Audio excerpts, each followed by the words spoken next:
أعوذ بالله من الشيطان الرجيم بسم الله الرحمن الرحيم واعبدوا الله ولا تشركوا به شيئا إلى آخر آية সূরা নিসা 176টা আয়াত আছে, 24টা রুকু আছে। 36 নম্বর আয়াতের মাত্র প্রথম অংশটা পড়েছি। এই আয়াতটা যদি 6 ভাগ করেন, 6 ভাগের 1 ভাগ এতটুকু। আমার যতটুকু এই মেধায় কোরআনের উপরে আল্লাহ জ্ঞান দিয়েছেন, এই প্রথম শব্দটার ব্যাখ্যা যদি আমি শুরু করি, আমার এই হিসাবে আমার জীবন শেষ হয়ে যাবে। আয়াতের ব্যাখ্যা করে শেষ করা যাবে না। আমার তো মনে হয় দুনিয়া আখিরাত আল্লাহ ওয়াবুদুল্লাহ এর ভেতরে সব দিয়ে দিয়েছেন। জোরে বলেন সুবহানাল্লাহ। সূরা নিসা যখন নাযিল হয়, ইবনে কাসিরের ভেতরে এটা আছে। বিশ্বনবী বলেন, তামাম দুনিয়াও যদি আল্লাহ আমারে দিয়ে দিত, আমি এত খুশি হতাম না। সূরা নিসার ভেতরে 5টা আয়াতে আমি যত খুশি হয়েছি। 1 নম্বরে ইন্নাল্লাহা লা ইয়াজলিমু মিসকালা যাররা, আল্লাহ কারো উপরে যাররা পরিমাণ জুলুম করেন না। কে বলছেন? 2 নম্বরে ইনতাজিতানিবু কাবাইরা মা তুনহাউনা আনহু নুকাফির আনকুম সাইয়্যাতিকুম। আল্লাহ পাক বলেন, যদি তোমরা বড় বড় অপরাধ থেকে বেঁচে থাকতে পারো, ছোটখাটো অপরাধ আল্লাহ মাফ করে দেবে। 3 নম্বরে আমি সব চাইতে বেশি খুশি হয়েছি, ইন্নাল্লাহা লা ইয়াগফিরু আইয়ুশরাকা বিহি ওয়া ইয়াগফিরু মা দুনা যালিকা লিমান ইয়াশা। আল্লাহ পাক বলেন, এই পৃথিবীর সব অপরাধ আমি ইচ্ছা করলে মাফ করে দেব, কিন্তু শিরকের গুনাহ মাফ নেই। 4 নম্বরে আমি পেয়েছি ওয়ালাউ আন্নাহুম ইযলামু আনফুসাহুম ইলা আখিরি আয়াত। 5 নম্বরে আমি পেয়েছি ওয়ামা ইয়াকসিবে খাতিআতান আও ইসমান সুম্মা ইয়ারমি বিহি বারিয়ান ফাকাদ হিতামালা বুহতানা ওয়া ইসমান মুবিনা। এই 5টা আয়াত ভাই আমি আল্লাহর নবী বলছি, এত বেশি খুশি আমি তামাম দুনিয়া যদি আল্লাহ আমাকে দিয়ে দিত, আমি এত খুশি হতাম না। আজকে যেহেতু সূরা নিসা থেকে আমরা আলোচনা শুনছি, আজকে যদি এখান থেকে বাড়ি নিয়ে যেতে পারেন, পৃথিবীর শ্রেষ্ঠ সম্পদ আপনি পেয়ে যাবেন। বলেন সুবহানাল্লাহ। সবগুলো তো শেষ করা যাবে না। আমি একটা আয়াতের প্রথম অংশ বলেছি ওয়াবুদুল্লাহ, আল্লাহ বলেন ইবাদত করো আল্লাহর। ইবাদত হবে কার? আরো জোরে বলেন, ইবাদত কি? শব্দটা ছোট, ইবাদত এত ব্যাপক অর্থবোধক, এটা তামাম দুনিয়া আখিরাত আল্লাহ সবের ভেতরে ঢুকিয়ে দিয়েছেন। কোরআন শরীফ থেকে আমি ইবাদত আমাদের জীবন সংক্রান্ত 9টা বিভাগে ভাগ করতে পেরেছি। আমাদের ব্যক্তিগত জীবনে ইবাদত আছে, পারিবারিক জীবনে ইবাদত আছে, সামাজিক জীবনে ইবাদত আছে, রাজনৈতিক জীবনে ইবাদত আছে, অর্থনৈতিক জীবনে ইবাদত আছে, সাংস্কৃতিক জীবনে ইবাদত আছে, ধর্মীয় জীবনে ইবাদত আছে, আন্তর্জাতিক জীবনে ইবাদত আছে, জাতীয় জীবনে ইবাদত আছে। এই 9টা বিষয় পুরা কোরআনে আমি আল্লাহ পাকের এই কোরআন থেকে ভাগ ভাগ করে বের করতে পেরেছি। সুতরাং ইবাদত করা লাগবে আমাদের এই 9টা পুরা জীবনের ভেতরে। কথা বলেন ঠিক কিনা? আমরা আংশিক ইবাদত নিয়ে অনেকেই খুশি। আংশিক মানে এই যে নামাজ পড়া, রোজা রাখা, হজ করা, যাকাত দেওয়া শেষ, কিন্তু এগুলোর শিক্ষাও আমাদের জীবনে নেই। এখানে প্রিন্সিপাল সহ ছেলে আমি সহ যারা আমরা বসে আছি, আমি নিজে বলছি, বাম পা দিয়ে যখন টয়লেটে মানুষ প্রবেশ করে, আল্লাহুম্মা ইন্নী আউযু বিকা মিনাল খুবুসি ওয়াল খাবাইস, যতক্ষণ কাছে আছেন আপনি 8-10 মিনিট 20 মিনিট, এরপরে যখন বের হবেন, গফরানাকা আলহামদুলিল্লাহিল্লাযী আযহাবা আন্নিল আযা ওয়া ফানি। এই শব্দ বলা লাগে না? আপনি 8-10 মিনিট যা করেছেন এই দুইটা দোয়া যদি রাসূলের তরিকায় পড়ে বাম পা দিয়ে প্রবেশ করে ডান পা দিয়ে বের হন, 8-10 মিনিট পুরাটাই ইবাদত। কি কথা বলেন না কেন? 8-10 মিনিট পুরাটা কি? আরো জোরে বলেন। রাসূলের জীবনে ছিল এইটা, আপনি ওইভাবে পালন করলেন, এই জন্য এটা কি বলেন না কেন? আরো জোরে বলেন। এই 10 মিনিট যদি আপনার কাছে ইবাদত মনে হয়, ও বাংলার মুসলমানেরা, বিশ্ব নবী এই কোরআন দিয়ে 10 বছর রাষ্ট্র চালিয়েছিলেন। এটা যদি বলতে যায় তখন বলে এটা রাজনীতি, এটা ইবাদত মনে করে না। আমরা তো এইটা চাই। আপনি 10 মিনিট যেমন ইবাদত মনে করছেন টয়লেট করা, 10 বছর নবীজি কোরআন দিয়ে রাষ্ট্র চালিয়েছেন, এইটাও আমরা ইবাদত হিসাবে দেখাতে চাই। মান করাল কোরআনা, যে ব্যক্তি কোরআন পড়ে, ফাস্তাসহারাহু, এবং কোরআনকে যারা ইজহার করার চেষ্টা করে, ইজহারের এখানে অর্থ পেয়েছি আমি 27টা। 1 নাম্বার অর্থ ইজহার মানে স্পষ্ট করা, 2 নাম্বার অর্থ ইজহার মানে বিজয় করা, 3 নম্বরে ইজহার মানে হেফাজত করা, হিফজুহু লিখা আছে, 4 নম্বরে ইজহার মানে দাঁড় করানো। এরকম 27টা অর্থ আছে অভিধানে।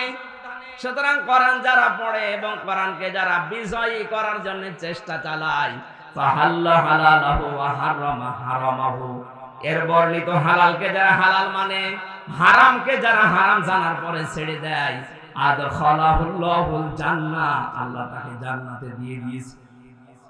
আল্লাহ তাকে জান্নাতে দেবে না দিয়েছে? হ্যাঁ,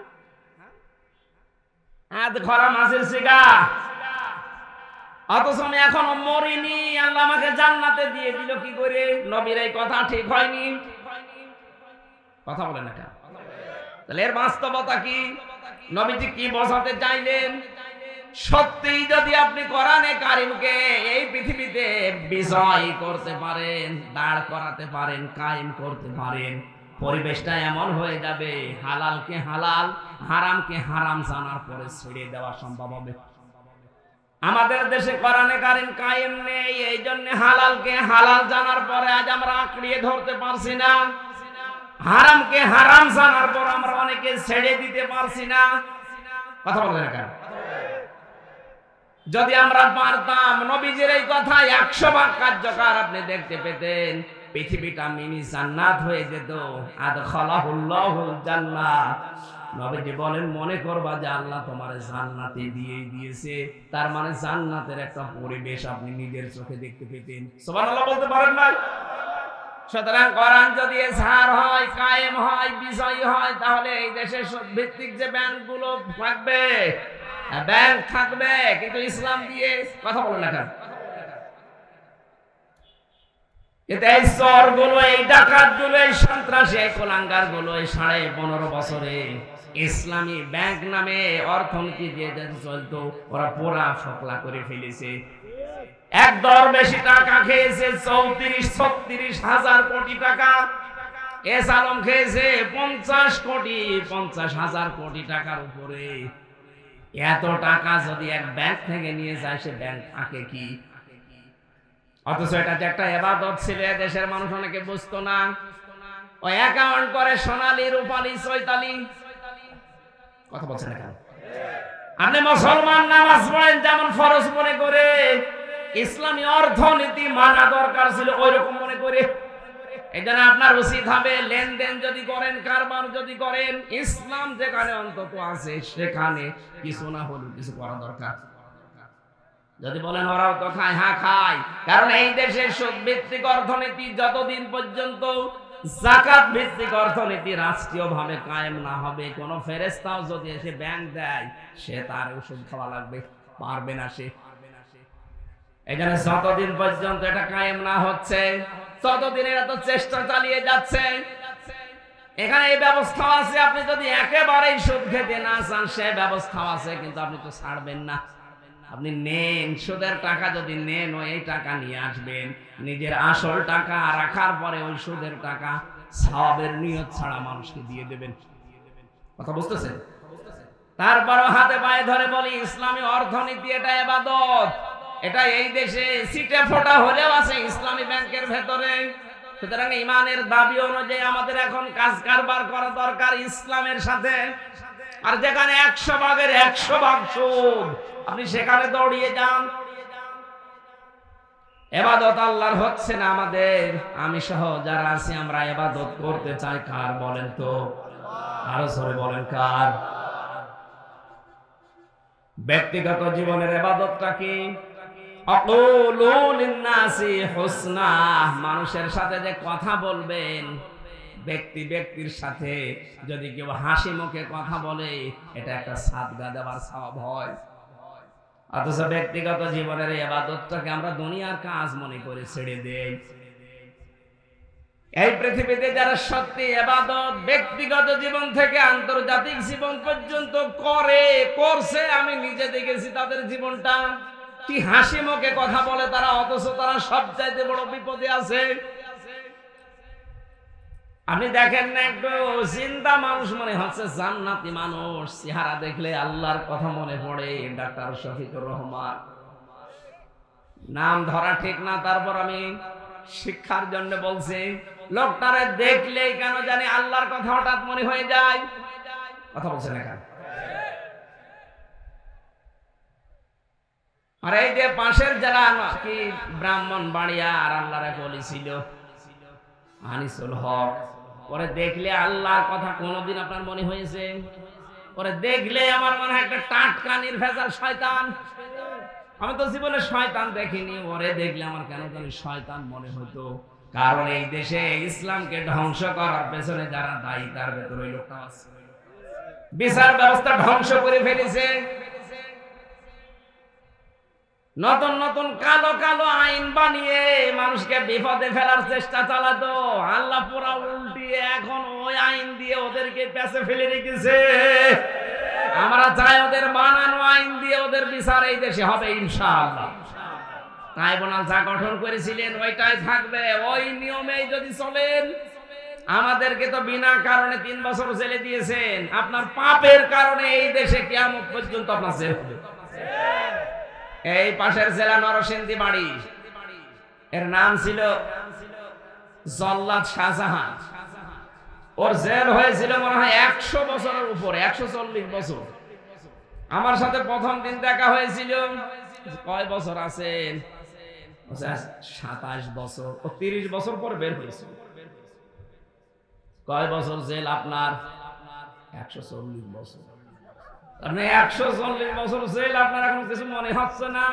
আচ্ছা না, আমি বের হব। দেখলি 140 বছর ওর জেল, ও বলে বের হবে। ওর আর একবার জন্ম নেওয়া লাগবে না? পাশের জেলে আর একজন ছিল মকিম গাজী, এবার 167 বছর জেল হয়েছে। ওই বেটা এখনো আছে। 27 বছর। ডেঞ্জার রাসু বলে একজন ছিল 24-25 বছর। ভয়ঙ্কর তাজ নামে একজন ছিল টাঙ্গাইলের, ওই ভাই এখনো আছে 17 বছর। আমার মনে হয় যে জালেম গুলো বিদায় নিয়েছে এবং যে জালেম গুলো এখনো উল্টা পাল্টা করছে, উস বিষ করছে, এদের এই পাপের কারণে, গণহত্যার কারণে যদি এদেরকে শুধু জেলে রাখা হয়, তা কিয়ামত পর্যন্ত রাখা যাবে। কারণ এক একজনের মামলা 100টা 120টা হয়ে গেছে। আমার 2টো মামলায় যদি 3 বছর হয়, যার 120টা মামলা, তার 7 বছর হবে বলেন? ইবাদত আমাদের হচ্ছে না। ব্যক্তিগত জীবন থেকে শুরু করে আন্তর্জাতিক কোন জীবনে ইবাদত নেই। আমরা ইবাদত আজকে থেকে একেবারে গোড়া থেকে আরম্ভ করব। মানুষের সাথে কথা বললে হাসি মুখে কথা বলবো ইনশাআল্লাহ। পারিবারিক জীবনে ইবাদত আছে, সামাজিক জীবনে, রাজনৈতিক জীবনে ইবাদত ওইটা, ওই নেতাকে অনুসরণ করা যাবে যেই নেতা আল্লাহ রাসূলকে মেনে চলে। এটা যে ইবাদত অনেকে জানেই না, না এই দুনিয়ার কাজ। কে বলেছে দুনিয়ার কাজ? আল্লাহ আমাদের পুরা 9টা জীবনে যেন ইবাদত করার তৌফিক দেন, বলেন আমিন। যদি ইবাদতে ভাবে না মিলে, একটা উল্টা পাল্টা হয়ে যায়, বানানো জান্নাত দূরের কথা, আপনি রং নাম্বারে ডায়াল করে জাহান্নামে যাবেন। আমার এই যে মোবাইলটা, কেউ যদি কল দেন, এখানে আসল নাম্বার আছে 9টা, 01 বাদ দিয়ে কয়টা বলেন না কেন? এই 9টা নাম্বারের 8টা নাম্বার ঠিক আছে, 01780 9047, শেষেরটার বলা যাবে না, তাহলে মানুষ খালি কল দেবে। আপনি যদি শেষের এই যে দুইটার একটা নাম্বার ঠিক আছে 4, এরপর একটা আছে বললাম না, আপনি আন্দাজে কল টিপে দিলেন, আমার কাছে আসবে, রং নাম্বারে যাবে। 9টার 8টা ঠিক আছে, একটা উলট পালট হলে যেমন রং নাম্বারে যায়। ও বাংলার মানুষেরা, এই দেশে আমরা যারা আজ নামাজকে ইবাদত মনে করি, টয়লেটকে ইবাদত মনে করি, হজ করাকে ইবাদত মনে করি, কিন্তু রাষ্ট্র চালানো দুনিয়ার কাজ রাজনীতি মনে করে ছেড়ে দেয়। নেতা নির্বাচন ঠিক নেই, আপনারও কিন্তু ডায়াল হচ্ছে রং নাম্বারে। আশা করছি আপনি জ্ঞানী মানুষ বুঝে ফেলেছেন। এরপরেও যদি আপনি না বোঝার ভান করে থাকেন, আমার মনে হয় আপনার বিবেকের উপরে কুকুরে প্রসাদ করেছে। কিশোরগঞ্জবাসী, আমি আশা করছি আপনারা দিলের কান লাগিয়ে আছেন, নীরব নিস্তব্ধ হয়ে কোরআনের কথাগুলো মনে করবেন এখনই আল্লাহ কেবল আমাদের জন্য নাজিল করছেন। কেন বললাম এ কথা? 1500 বছর আগে তো নাজিল শেষ হয়ে গেছে না। আমি 2024 সালের 5 আগস্টের সাথে কোরআনে কারিমের একটা আয়াতের হুবহু মিল পেয়েছি। দেখতে পাচ্ছি আমার আল্লাহ যেন 2024 সালের 5 আগস্টে আয়াত নাজিল করেছে। সূরা আনামের 44 নম্বর আয়াত, কিতাব ফালাম্মা নাসু মা যুকিরু বিহি ফাতাহনা আলাইহিম আবওয়াবা কুল্লা শাই। আল্লাহ পাক বলেন, যখন ওরা আমার আদেশ ভুলে গেল, ওদের যত নিয়ামতের দরজা আছে সব আমি আল্লাহ খুলে দিলাম। ওরা পরিবার, সমাজ, রাষ্ট্রে যেন শান্তি স্বস্তি পায়, ওদের নিয়ামত যা আছে, ওদের ক্ষমতা, টাকা পয়সা, পাওয়ার, প্রভাব, প্রতিপত্তি সব বাড়িয়ে দিলাম। আল্লাহ 1 বছর না দিয়ে বহু বছর দিয়েছেন। আবওয়াব, যত দরজা আছে সব খুলে দিলাম। কেন খুলে দিয়েছে জানো? ফালাম্মা নাসু মা যুকিরু বিহি ফাতাহনা, এখানে সরাসরি ফাইল বা কর্তা আল্লাহ নিজে খুলে দিচ্ছেন।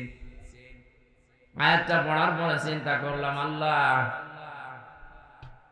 তোমার সূরা ইব্রাহিমের ভেতরে আমরা পড়েছি লাইন শাকারতুম লাযিদান্নাকুম, নিয়ামতের যদি কেউ শুকরিয়া আদায় করে তাহলে তার নিয়ামত বেড়ে যায়। আর তুমি কি শোনালে? যদি তারা তোমার নিয়ামতের কথা, তোমার আইন আদালতের কথা, তোমার বিধানের কথা ভুলে যায়, তাহলে তার নিয়ামত তুমি বাড়িয়ে দাও। এ কেমন কথা? আল্লাহ পরের শব্দগুলোতে জবাব দিচ্ছেন,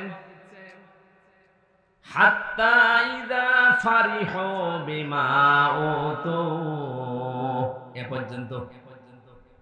আল্লাহ বলেন, যখন এই মানুষগুলো তাদের উপরে দানকৃত বিষয় পেয়ে নিয়ামত পাওয়ার পরে যখন আনন্দে আত্মহারা, আনন্দে নিতে আসে।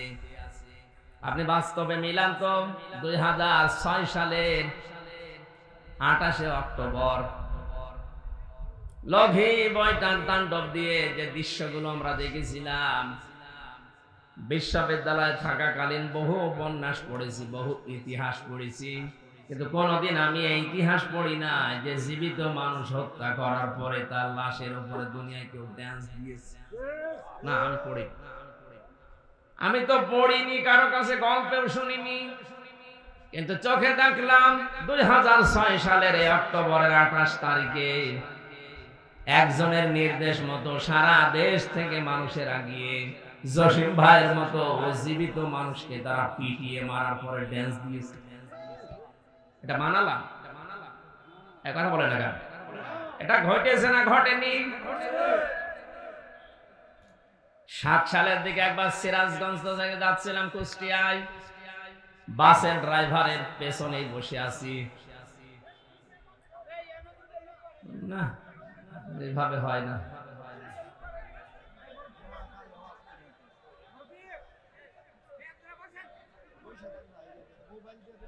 চশমাওয়ালা ভাই, আপনি এখানে আসেন, আসেন, আসেন, আসেন, এদিকে আসেন, আসেন, ভালো করে ছবি তোলাচ্ছেন, আসেন, আপনি ডিস্টার্ব করলেন।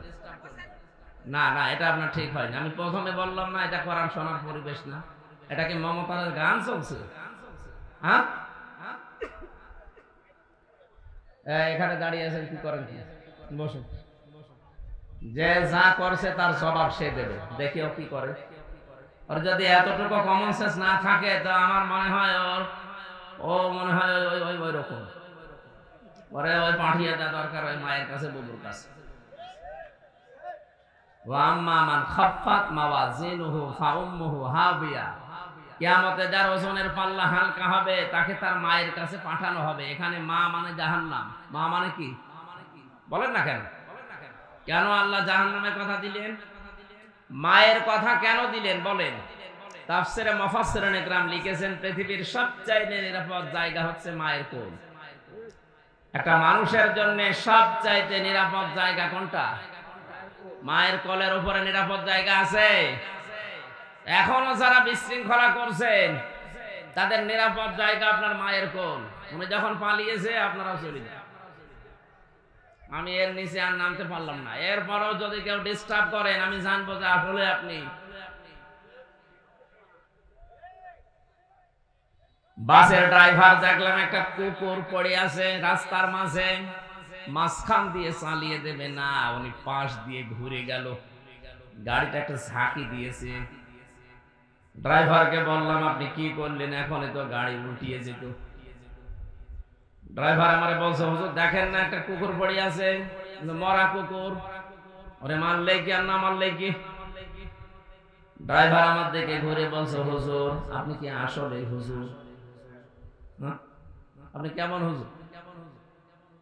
আপনি দেখছেন যে একটা মরা কুকুর পড়ে আছে, আমি ডবল করে মারবো, আমার বিবেক নেই? হ্যাঁ, এই কথা শোনার জন্য আমি ছিলাম।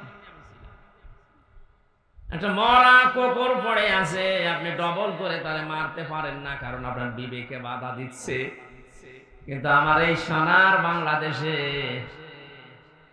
পৃথিবীর আশরাফুল মাখলুকাত মানুষ হত্যা করার পরে তার লাশের উপরে মানুষ নামে কিছু জানোয়ার ড্যান্স দিয়েছে।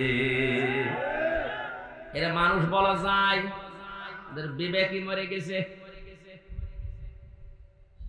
যারা জাহান্নামে যাবে তাদের দুইটা অপরাধ আমি সবচাইতে বেশি পেয়েছি।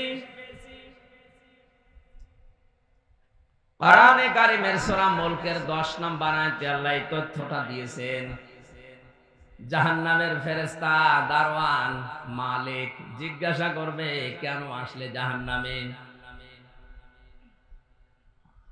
قالوا بلى قد جاءنا نذير فكذبنا وقلنا ما نزل الله من شيء إن أنتم إلا في ضلال كبير وقالوا لو كنا نسمع أو نعقل ما كنا في أصحاب السعير।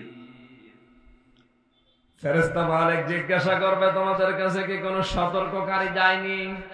ওরা বলবে হ্যাঁ গিয়েছিল, কিন্তু কথা শোনার পরে বলেছিলাম বেটা মিথ্যা কথা বলে। এরকম কিছু আল্লাহ তোমাদের জন্য আমাদের জন্য নাযিল করেনি। ফেরেশতা মালিক জাহান্নামের ফেরেশতা দারওয়ান যিনি দায়িত্বে আছে পাহারাদার, উনি বলার পরে ওই মানুষগুলো বলবে আমরা যদি ওই সময় নবীদের কথা আলেমদের কথা শুনতাম আর যদি আমাদের বিবেককে কাজে লাগাতাম তাহলে আর জাহান্নামে সাঈর নামে এই জায়গায় আসা লাগতো না। তাফসিরে কাবীর মুফাসসিরিন ইকরাম আয়াতের তাফসীর করতে গিয়ে দুইটা বিষয় সব সময় বেশি সামনে দিয়েছেন। যারা শোনার পরেও না শোনার ভান করে থাকছেন আর যারা তাদের কমন সেন্স বিবেক, এটা আল্লাহ সবাইকে দেয়নি। গরুর বিবেক আছে, কথা বলে না কেন? ছাগলের বিবেক আছে, কুকুরের, কিন্তু আজ পর্যন্ত আপনি এটা শুনেছেন যে কোন কুকুর মারা যাওয়ার পরে কুকুর যে লাশের উপরে ড্যান্স দেয় ওর বিবেক নেই, তারপরও এই কাজটা করে না। আপনি কি মানুষ হয়ে গেলেন যে আপনার বিবেকে কাজ করলো না? কোন নেশায় মেতেছিলেন আপনি? এখানে যারা বিবেক কাজে লাগাবে না, তারা যে মানুষই হোক না কেন কিন্তু জাহান্নামে যাবে। আর এটা 15.5 বছরের সব চাইতে বেশি ছিল এই দেশে। বিবেকটা আমাদের কাজে লাগে। বিবেক যদি কাজে লাগতো, আমার মনে হয় 15.5 বছরের 15 ঘন্টা অনেকে টিকতো না। এই যে কিছুদিন আগে আমি জেলখানা থেকে বের হয়েছি, আমার সাথে একজন ছিল ওসি সাহেব, আমি নাম নিলাম না। লোকটা আমার বলছে, হুজুর এই যে শেষের দিকে যে ভোটটা গেল, বিশেষ করে 18 সালে, এই ভোটের সময় আমি বাইরে ছিলাম। আমি একেবারে শুরু করলাম সেই রাত 12টা থেকে শুরু করে তাহাজ্জুদের নামাজ পর্যন্ত, তার মানে ফজরের আজানের আগ পর্যন্ত একাধারে ভোট মারতে থাকলাম। মন মতো মারলাম যত পারি, কারণ 3-4 ঘন্টা সময় পেয়েছি। আমি না কানা আমার যা দল বলছিল সবাইকে নিয়ে একেবারে আল্লাহর নাম নিয়ে আমি শুরু করেছি। ফজরের আজানের আগ পর্যন্ত কাজটা করার পর বাক্স জমা দিয়ে দিলাম, গোসল করলাম, তওবা তিল্লা করে এবার নামাজে দাঁড়ালাম। আরে শয়তান, একটা কাজ করলেন আপনি, তবে কর্ম কি? এইটাই নিয়ম, উপরের নির্দেশ। যারা দিনের বেলা ভোট চাইছে, দিনের আগেই যেন হয়ে যায়। এটা তাহাজ্জুদের নামাজ সময় থেকে শুরু করেছি আমরা। কাজটা যেহেতু ভুল হয়ে গেছে, বিবেকে মেনে নিচ্ছিল না, এই জন্য গোসল করে তওবা করে নামাজে দাঁড়িয়েছে। আল্লাহ যেন মাফ করে দেয়। এইরকম মানুষকে আল্লাহ মাফ করবে না, কারণ আপনি জেনে শুনে অপরাধ করেছেন। কথা বলেন না কেন? এই দৃশ্য যে দেখলাম 2006 সালের 28 অক্টোবর, মনে মনে ভাবলাম, আল্লাহ মনে হয় এইরকম সন্ত্রাসী মানুষদেরকে আর এ দেশের জায়গাতে পৌঁছাবে না। না, ধারণা উল্টিয়ে গেল। 2 বছর পরে দেখে আল্লাহ ওদেরকে দিয়েছে, সে যেভাবে দিক। শুধু দিয়েই শেষ করেনি, মনে করলাম 5 বছর যাই হোক টিকবে, এরপরে মনে হয় পড়ে যাবে। দেখি না, পড়ে নাই। 13 সালে আবার টিকে গেল, 18 সালে আবার টিকে গেল, 24 সালে মনে করলাম না আর টেকার মতো কায়দা নেই, কিন্তু আল্লাহ তাও টিকিয়ে দিল। এই আয়াতটা যখন আমি তাফসীর পড়তাম, মনে মনে ভাবতাম, আল্লাহ এই আয়াত কি এমনি এমনি দিয়েছেন নাকি? অথচ দেখলাম না, আমার এই ধারণা আল্লাহ পুরো পাল্টিয়ে দিয়েছেন। হাত্তা ইযা ফারিহু বিমা উতু, আল্লাহ বলেন ওদের এই পাওয়া নিয়ামত, দান করা, যে চেয়ার, ক্ষমতা, প্রভাব, প্রতিপত্তি, এটা পাওয়ার পরে যখন ওরা খুশিতে আত্মহারা, ওরা যে খুশিতে আত্মহারা ছিল, এটা আবার ওয়াজ করা লাগবে। এটা জানেন না? গতকালকে যিনি ধরা পড়েছেন আপনাদের এই পাশে টাঙ্গাইল, এখানকার যিনি ছিলেন ডক্টর আব্দুর রাজ্জাক, এটা জ্ঞান পাপী লোক। 2013 সালে শাপলা চত্বরে আলেমদেরকে বলছে আমি হত্যা করে রাত 12টার পর থেকে 2টা পর্যন্ত পুরা সাফ করে দিয়েছি। এই যে মানুষ হত্যা করার পরে নিচে আবার ভিডিও বার্তা দিচ্ছে, কি মানুষের ভেতরে পড়ে।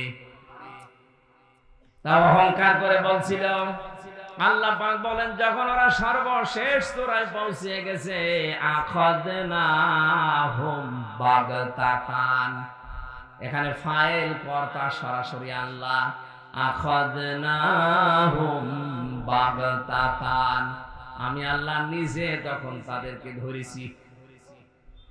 কেমন করে ধরলাম? বাগতাতান, আকস্মিক ভাবে, যে দুপুরের খাবার খাবে তাও সময় পাইনি। কথা বলে না কেন? বাগতাতানের যত অর্থ আছে তার এইটা অর্থ। বড় আশা ছিল দুপুরের খাবার খাবে, কত কিছু রান্না করেছিল, খেতেও পারেনি।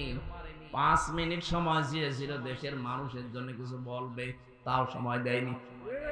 এটা দেয়নি কি সেনাবাহিনীর প্রধান না আল্লাহ? আল্লাহ ওই বান্দাকে দিয়ে বলছে তাড়াতাড়ি ওদের বিদায় কর, কারণ আমি ধরেছি এটা ছাত্র জনতা, এটা উপলক্ষ, এটা ধরেছে সরাসরি কে? কেন? কারণ মানুষের পাপের বোঝা যখন পরিপূর্ণ হয়ে যায়, সীমা অতিক্রম করে, তখন আল্লাহ আর ছেড়ে দেয় না। ইন্নামা নুমলি লাহুম লিয়াজদাদু ইসমা ওয়া লাহুম আযাবুম মুহিন। সূরা আলে ইমরানের 178 নম্বর আয়াতের শেষের দিকে আছে, আল্লাহ পাক বলেন, ওরা পাপে যখন একেবারে পরিপূর্ণ করে ফেলেছে, তখন এই মানুষগুলোকে আমি আল্লাহ এমন ভাবে ধরেছি, আযাবুম মুহিন, অপমানজনক শাস্তি দিয়ে। কি অপমান করেছে আপনি তাকান। এই যে কালামানিক, ওরে কলার পাতা শুয়েছে, ওর বিসি পর্যন্ত উড়ে গেছে। হ্যাঁ, বিসি উড়ে গেছে। কি পিটানো পিটিয়েছে মানুষেরা, বিসি নেই। একজন বাংলায় কে যেন ড্রাইভিং করে দিয়েছে, তাই বলে আমার বিসিতে মারবে।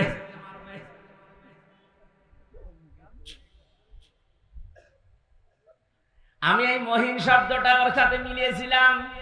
এই 15.5 বছরে জালেমদের কথা মতো সব চাইতে বেশি আলেমদের অপমান করার জন্য এই লোকটা উঠে পড়ে লেগেছিল। আলেমদের তালিকা করত, যারা কোরআন প্রচার করে তাদের আমার নামও দিয়েছিল। আল্লাহ উল্টিয়ে ওর নামকে তালিকায় এনে দিয়েছে।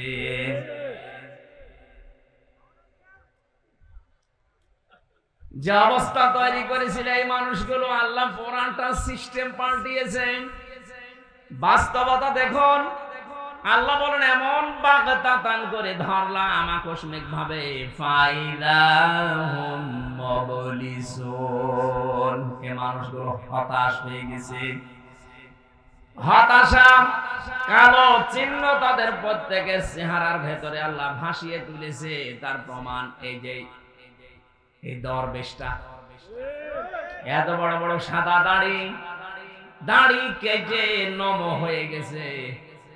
কোর্টে সেই দিন তোলে দেখিনি ওর চেহারার ভেতরে কি। প্রত্যেকটা জালেমের চেহারার ভেতরে এখন হতাশা বেজে উঠতেছে। অথচ এদিকে তাকানি স্টেজের দিকে, এখানে অনেকেই ছিল এরকম ছেলে, হতাশা না। আমার মনে হয় জেলখানায় এদেরকে কড়া লাগিয়ে নিয়ে যাওয়ার সময় মুখে হাসি ফুটে উঠেছে। আর জালেমদের এই ডক্টর আব্দুর রাজ্জাক আজকে আদালতের এজলাসে দাঁড়িয়ে হাওমাও করে কাঁদছে। কয়েকদিন আগে আমারও মামলা ঢিসমিস হয়ে গেছে, ওই দিন আমার শেষ হাজিরা ছিল। যে দেখি হাজি সেলিম শিশুর মতো কাঁদছে, আমার ছেড়িয়ে দিন, ছেড়িয়ে দিন। শয়তান, কথা তো ফ্রাম বলতে পারে না সেরকম, নৌকা বলতে গিয়ে হৌকা বলে ফেলে। অথচ 5 তারিখের আগে ওর যে দাপট, ওর যে গনা, ওর যে পাপ, শয়তান পর্যন্ত চিন্তা করেছে যে এত নিচে মানুষ নামলো কি করে। শরীর চলে না, অসুস্থ বলে, অথচ মেয়ে লোক নিয়ে নাচানাচি করছে। এটা দেখাতে জীবনে আল্লাহ সহ্য করবে কি করে আপনার এই পাপ? শরীর যা চলে, সে যদি কিছু করতো মেনে নিতাম। যে কয়টার নামে এখন নারী কেলেঙ্কারি বের হচ্ছে, একটারও আমার মনে হয় এই মানিকের মতো মিশি নেই। হ্যাঁ, প্রত্যেকটা চরিত্র এরকম। আপনি একটা চরিত্রবান লোক দেখান এই জালেমদের দোসর যারা ছিল, যে এইটা চরিত্রবান। আপনি মনে করছেন হারুন আঙ্কেলের চরিত্র ভালো? কিসের চরিত্র? ওর নামে এখন যে সমস্ত ভিডিও বের হচ্ছে, শয়তান পর্যন্ত আমার মনে হয় বিশ্বাস করতো না, অথচ বিশ্বাস এখন করা লাগছে। আর এই মানুষগুলো আমাদেরকে রিমান্ডে নিয়ে, এই শয়তানের মতো মানুষ, এই যে বিপ্লব, এই হারুন, এই আসাদুজ্জামান, এই মনিরুল, এরা রিমান্ডে আমার চোখ বাঁধা অবস্থায় নিয়ে গিয়ে মাটির নিচে নিয়ে বলতো, এই দেখেন আপনার বড় হুজুরের video. Audio record শোনাতো Hazrat Maulana Delwar Hossain Sayeedi রহমাতুল্লাহ আলাইহি, ওনার সাথে একটা যুবতী মেয়ের কণ্ঠস্বর নকল করে কিভাবে যেন কম্পিউটারের মাধ্যমে লাগিয়ে ওটা আমার অডিও শোনাতো, এই দেখেন আপনার হুজুর কি বলে। মানে যে কথাগুলো শুনেছে 8 মিনিট 10 মিনিট, এটা কোনো স্বামী স্ত্রীর বিছানায় ছাড়া কেউ বলে না। এত নিকৃষ্ট কথা আমারে বলছে বিশ্বাস করেন, আমি বলছি না, এ কথা আমার বিশ্বাস হয় না। বলছে আমরা জানি আপনি বিশ্বাস করবেন না, কিন্তু আমরা বিশ্বাস করি। হুজুরের চরিত্র এরকমই। এদের চরিত্র খারাপ বানানোর জন্য ওরা কি করেছে আমি নিজে দেখেছি। এই যে ছোট হুজুর বলে পিসকে হুজুর একটা ছিল না, রাফিকুল ইসলাম মাদানী, হুজুর আমার সাথে প্রথমে 2 মাস ছিল জেলখানায়। আমারে বলতো হামজা ভাই, রাতের বেলা আমারে এই হাতির ছিলে নিয়ে যেত রাত 12টা 12:30টার দিকে, 2 কোলের রাস্তা ব্লক করে দিয়ে আমার পোড়া উলঙ্গ করে, এরপরে শার্ট পরাতো, প্যান্ট পরাতো, হাতে একটা সিগারেট দিত, আর অর্ধ উলঙ্গ একটা মেয়ে লোক এনে আমার পাশে দাঁড় করিয়ে ছবি তুলতো। বলতে এইটা সকালবেলা ছেড়ে দেব, দেশের মানুষ বলবে যে হুজুরের চরিত্র কেন।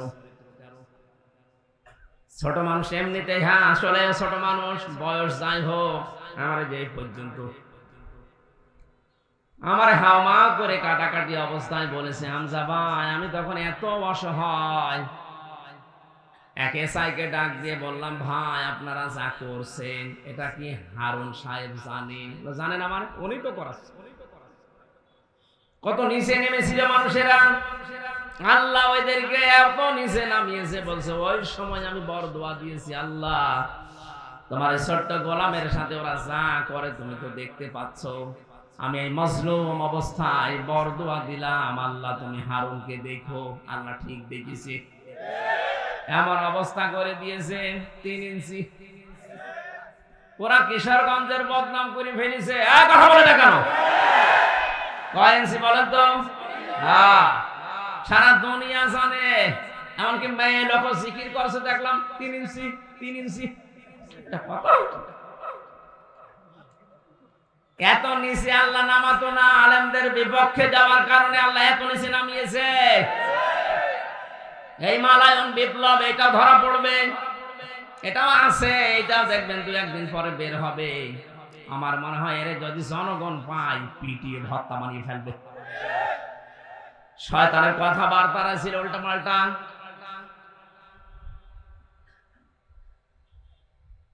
আল্লাহ রাব্বুল আলামিনের সূরা নামের 44 নম্বর আয়াতটা নাযিল হয়েছে যে 1500 বছর আগে, আর আমি এখন পড়ার পরে মনে হচ্ছে 24 সালের 5 আগস্টে আল্লাহ দেখে লিখে নাযিল করেছে। এই কথা বলছে না কেন? এই জন্য আমরা যারা কোরআন প্রচার করতে আসব তাদেরকে আল্লাহ আদেশ দিচ্ছেন কিতাবুন উনজিলা ইলাইকা, এই একটা কিতাব, হে নবী আপনার প্রতি এক কিতাব আমি নাযিল করেছি। ফালা ইয়াকুন ফি সাদরিকা হারাজুম মিনহু লিতুনযিরা বিহি, যখন আপনি কোরআন দিয়ে মানুষদেরকে সতর্ক করবেন তখন আপনার মনের ভেতরে কোনো দ্বিধা, দ্বন্দ্ব, সংশয়, সন্দেহ, সংকীর্ণতা, ভয়, ভীতি এগুলো যেন কাজ না করে। এটা কোরআন প্রচারকদের দায়িত্ব। দিচ্ছেন কে? আরো জোরে বলেন। এই 15.5 বছরও কোরআন প্রচার হয়েছে, কিন্তু ভয়ে ভয়ে। এক কথা বলেন না কেন? যারা প্রচার করতে আসতো 14 রকমের শর্ত জুড়ে দিত, এজন্য জানার পরও তারা প্রচার করতে পারতো না। আর যারাই 2-1 জন প্রচার করেছে তারাই মামুনুল হকের মতো মিথ্যা মামলা নিয়ে 3-4 বছর জেল খেটেছে। আমারে যে মামলা দিয়েছিল শয়তানও বিশ্বাস করবে না, কিন্তু ওরা বিশ্বাস করতো। কোন পাগল নাকি সেই সিরাজগঞ্জ থেকে একটা কাঁচি নিয়ে এসেছিল, ধান কাটা কাঁচি, সংসদের সামনে ঘুরছিল। পুলিশ ধরে বলেছে কি করো? সংসদ ভেঙে ফেলবো। ভেঙে ফেলবো মানে? হ্যাঁ, আমি আমির হামজার ওয়াজ শুনে উদ্বুদ্ধ হয়েছি। নিয়ে আয় আমির হামজারে, এই অপরাধে আমরা ধরে নিয়ে এসেছি 3 বছর। কয় বছর? অথচ এই মামলায় যদি আমার সাজাও লাগিয়ে দিত সর্বোচ্চ 3 মাসের বেশি আমার সাজা হয় না। 30 বারের উপরে আমার মামলাটা উঠেছে, আমার জামিন দেয়নি। অথচ এই 5 তারিখের পরে মামলা তুলতে দেরি। সেই জজ নিজেই বলছে কি দেখে বিচার করব, কোনো মাল নেই, ছেড়ে দিলাম। খালাস করে দিয়েছে আমাদেরকে। বলতে গেলাম মনে মনে যে জজ সাহেব এই মামলা তো 3 বছর আপনার কাছে ছিল, তখন তো বলেননি যে কোনো মাল নেই, খালি বলেছেন যে না জামিন হবে না, এখন হঠাৎ করে যে মাল পাচ্ছেন না মানে এই কথাই বলতো হুজুর কিছু করার নেই, হাত বাঁধা। কি ছিল? এইটাই চলেছে বিচার ব্যবস্থায়, এইটাই চলেছে প্রশাসনে, এইটাই চলেছে চিকিৎসা বিভাগে, এইটাই চলেছে শিক্ষা ব্যবস্থায়। এই বাংলাদেশে যত বিভাগ আছে প্রত্যেকটা বিভাগে যারাই দায়িত্ব ছিল প্রতিটি মানুষের হাত বাঁধা ছিল, হাত শুধু খোলা ছিল শেখের বেটির। আজ এই বিচারপতির হাত যেমন খুলে গেছে, উনি যেমন ন্যায় বিচার করতে পারছে, আমরা চাই বাংলাদেশে কিয়ামতের আগে যারাই দায়িত্বে থাকবে তাদের যেন হাত আবু সাইদের মতো খোলা থাকে, আরো হাত এই দেশে বাঁধা থাকবে না।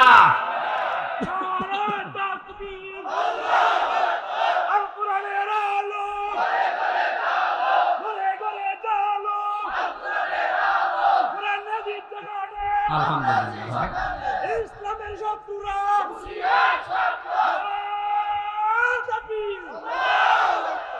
কিশোরগঞ্জবাসী, আমি আমার ঈমান থেকে কথা বলছি, বাস্তবতা এইটা, হাত বাঁধা থাকলে আসলে ন্যায় বিচার পাওয়া যায় না, যেহেতু আমি নিজে প্রমাণ। এজন্য আমরা চাই এই দেশে যেন কারো হাত আর বাঁধা না থাকে, যদি 2-1টা হাত বাঁধা থাকে আমরা খুলে দিতে চাই। কথা বলেন না কেন? আর এই জন্যই তো যারা দায়িত্বে আছে তাদেরকে একটু সময় দিতে চাচ্ছি যে আপনারা হাত খোলেন। 100 জনের প্রায় 65 জনের উপরে এখন হাত খোলা হয়ে গেছে, বাকি 35টা এখন ওই জালেমদের দোসররা বসে আছে। আমরা চাই সংস্কার যখন আরম্ভ হয়েছে এই চেয়ার গুলোতে যারা আছে তাদেরকে আপনি সংস্কার করেন, যেগুলো জালেমদের সজ্জায় যে বড় দোসর তাদেরকে একবারে ওয়েস্টি করে দেন, একেবারে জীবনের মতো, ওরা আর ঘুরে আসার দরকার নেই। নূহ আলাইহিস সালাম দোয়া করেছিলেন না, রব্বিলা তাযার আলাল আরদি মিনাল কাফিরিনা দাজ্জার ইন্নাকা ইন তাযারহুম ইউদিল্লু ইবাদাকা ওয়ালা ইয়ালিদু ইল্লা ফাজিরুন কাফারা। হে আল্লাহ, এটার আন্ডা বাচ্চা পর্যন্ত যেন না থাকে, কারণ ওর পেট থেকে যেটা আসবে ওটা হবে ওর সাথে ডবল হারামি। যেন আমরাও নূহ নবীর দোয়াই করছি, আল্লাহ একটাকেও তুমি ছেড়েও না, বিশেষ করে অন্তর্বর্তীকালীন যিনি আছেন তিনি যেন এই দায়িত্বটা পালন করে, কারণ দেশের ছাত্র জনতা এই জন্যই তারে বসিয়েছে। ছাত্র জনতার যে 9টা দাবি ছিল, এইটাও যে আমরা বৈষম্য রাখতে চাই না। কথা বলুন, আমরা কোন বৈষম্য রাখতে চাই না, সংস্কার করে সব আমরা পাল্টিয়ে ফেলবো। জুলুম যারাই করেছেন কোন ছাড় হবে না আপনার, কারণ আপনি আল্লাহর মামলার আসামি। জালেমরা হামজার মামলার আসামি না, জালেমরা সরাসরি আসামি কার মামলার? ইন্নামাস সাবিলু আলাল্লাযিনা ইয়াজলিমুনান নাস। সূরা সূরা 42 নম্বর আয়াতের প্রথম অংশে আছে, আল্লাহ পাক বলেন আমি নিজে জালেমদের বিরুদ্ধে মামলা দেব। আয়াত অনুযায়ী আমি বলতে পারি 15.5 বছরে যারা জুলুম করেছেন আপনারা হয়তো সেরকম টের পাননি। সাতক্ষীরায় যান, চাঁপাইনবাবগঞ্জে যান, চট্টগ্রামে যান, কি হয়েছে এই মানুষগুলো ইসলাম মানার কারণে, মুসলমান দাবি করার কারণে, একামতে দিনের দায়িত্ব পালন করার কারণে বাড়ি ঘর পর্যন্ত তাদের বুলডোজার দিয়ে একেবারে গড়িয়ে দিয়েছে। কয়েকদিন আগে আমি সাতক্ষীরা ছিলাম। বাংলাদেশের দ্বিতীয় ফিলিস্তিন বলা হয় সাতক্ষীরাকে আর চাঁপাইনবাবগঞ্জকে। মানুষ এত অত্যাচার করতে পারে, যা করেছেন 15.5 বছরে তার 15 ভাগের 1 ভাগ করলে আপনি টিকতে পারবেন না। এছাড়া আমার কথা হচ্ছে সংস্কার আরম্ভ হয়ে গেছে, আর এইটার জন্যই যেহেতু দেশের ছাত্র জনতা জনগণ মিলে আপনাকে দায়িত্ব দিয়েছে, আমরা ডক্টর মোহাম্মদ ইউনূসকে আহ্বান জানাবো কোন জালেম যেন আর চেয়ারে বসতে না পারে, তাড়াতাড়ি এই ব্যবস্থা করেন। হ্যাঁ, পরিবর্তন হওয়া বললাম না, 100 জনের প্রায় 65 জন হয়ে গেছে, 35 জন এখনো আছে। এই শয়তানগুলোকে আমরা দেখতে চাই না। 2-1টা একটু মাঝে মাঝে মাথা বের করে আর ধরা খায়, আমরা চাই যে একটু আসেন। 72 রাকাত নাকি তাহাজ্জুদের নামাজ পড়তো চিটার। তাহাজ্জুদের নামাজ কয় রাকাত? সর্বোচ্চ 2 রাকাত, 2 রাকাত, 2 রাকাত, 2 রাকাত, মানে 8 রাকাত, খুব বেশি হলো 12 রাকাত। আলেম বসে আছে, জিজ্ঞাসা করেন তো, খুব বেশি হলো না 12 রাকাত পড়া যায়। 8 রাকাত থেকে 12 রাকাত, আর ও বলছে আমি 72 রাকাত। ইসলামের নিয়ম নীতি ইসলামী করো না, দাঁত মুখ খুলে ফেলা। ওদের উপরে যেটা আছে ওইটাও মিথ্যা কথা বলতো, এরকম লাকুম দিন হুকুম ওয়ালিয়া দিন, রাহুল বুখারী। আয়াত পড়ছে কোরআন শরীফে আর দলিল দিয়েছে বুখারী। তে ওর পেট থেকে যা আসবে তারা তো ওইটাই বলবে। এই কথা বলে না কেন? কি পাগল দেখেন তো, একবার বলতেন ববু, একবার বলছেন মা। আমার মনে হয় মাথা শয়তান একেবারে খারাপ করে দিয়েছে।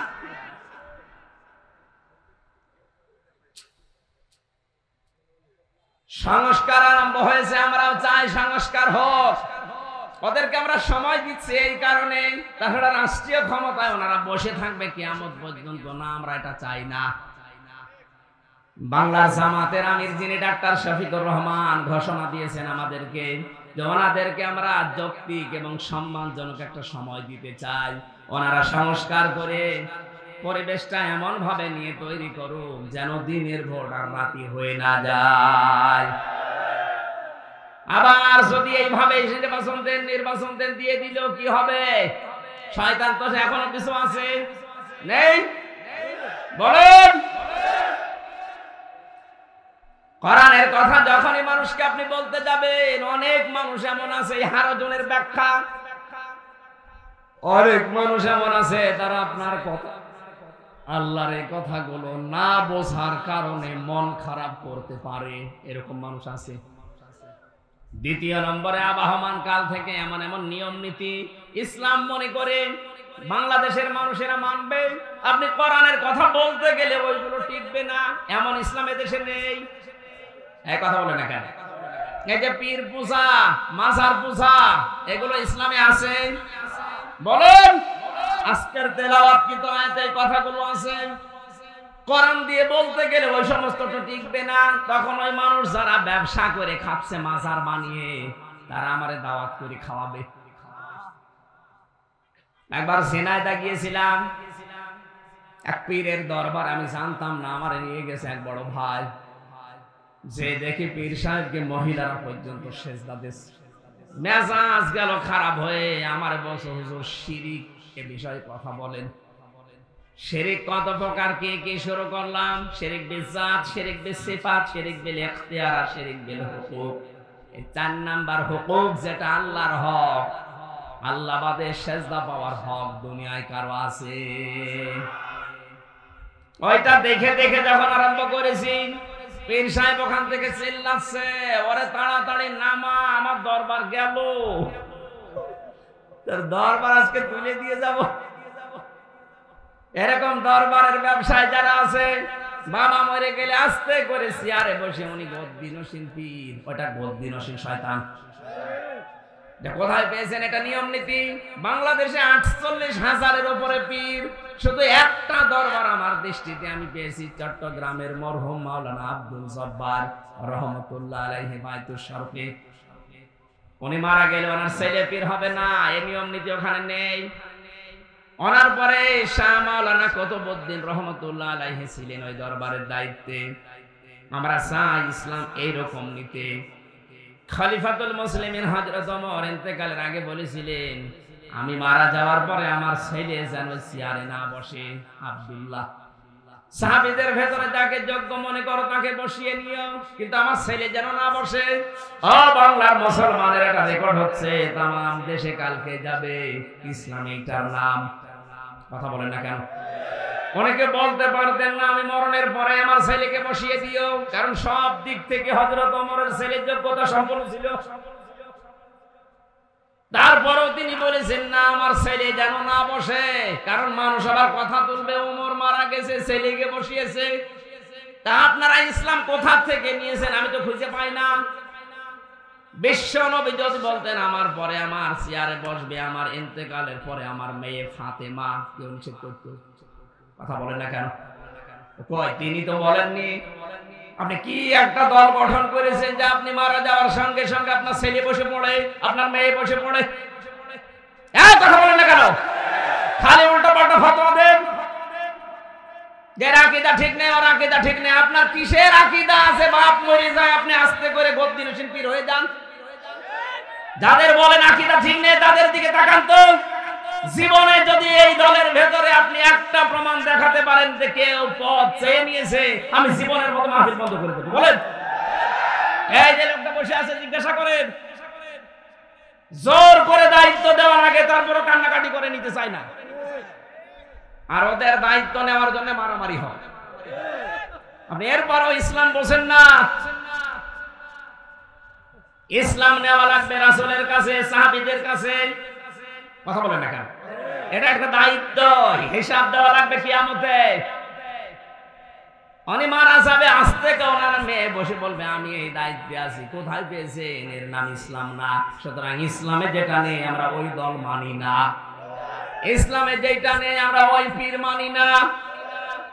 ঠিক শুধু এখানে বলছেন এটা মানতে গেলে দেশে অনেক কিছু হারানো লাগবে। অবশ্য ঠিক। আমি বলেন তো, আমি যার নাম বলছি এই দেশে জামাতে ইসলামী বাংলাদেশ এবং ইসলামী ছাত্র শিবির, এই দুইটা সংগঠন আর ইসলামী ছাত্রী সংস্থা, এই তিনটা সংগঠন বাদে আপনি একটা দল দেখান যেখানে দায়িত্ব দিতে গেলে কান্নাকাটি করে, দেখান। আমি সেখানে যাব। আমার ছোট্ট জীবনে আমি পাইনি, কোন জায়গায় পাইনি। জোর করে বসে আবার বলে গদ্দিনশীল পীর। ওটা গদ্দিনশীল টাটকা শয়তান। এই ব্যবসা যারা করে খাচ্ছেন আবহমান কাল থেকে, কোরআনের তাফসীর করতে গেলে তো এগুলো টিকবে না। তখন ওরা আমার বিরোধিতা করবে, হাদিয়া তোফা নজর নিয়ে সাদি তো বন্ধ করে দেবে। ঝিনাইদহ যে পীরের কথা বললাম ওই দিন আমার হাদিয়া তো দূরের কথা, মাঠ দিয়ে পালিয়ে বাঁচি না। ওটা 13 সালের কথা। তখন আমি এখন আরম্ভ করেছিলাম কেবল মাহফিল বিশ্ববিদ্যালয়ে, তখন আমি সেকেন্ড ইয়ারে না থার্ড ইয়ারে, সেই সময় আমার নিয়ে গিয়েছিল। সেখান থেকে যে তাড়া খাওয়া শুরু, আজ এখন বন্ধ হয়েছে। জুলাইয়ের আগস্টের 5 তারিখের আগ পর্যন্ত আমি তাড়া খেয়েছি। সেদিন বগুড়াতে এরকম কথা বলার পরে মাঠ দিয়ে আমার মনে হয় 1 কিলোমিটার শুধু আমার তাড়িয়েছে পুলিশে। যে পুলিশ তাড়িয়েছিল ওই গাবতলী থানার ওসি বগুড়ার আবুল কালাম আজাদ, ওনাকে আমার ধরতে পারলে মানুষ বানিয়ে ফেলত। কমিটির কাছে পরে বলেছে ওরা ধরতে পারলাম না। আমি এখন বলছি 5 তারিখের পর থেকে আমি আপনারে খুঁজতেছি, আপনি কোথায় আছেন আমি জানি না, যেখানেই থাকেন আপনাকে কিন্তু ছাড়া হবে না। আপনি আমারে খুঁজতেছিলেন, আমি এখন আপনাকে খুঁজতেছি।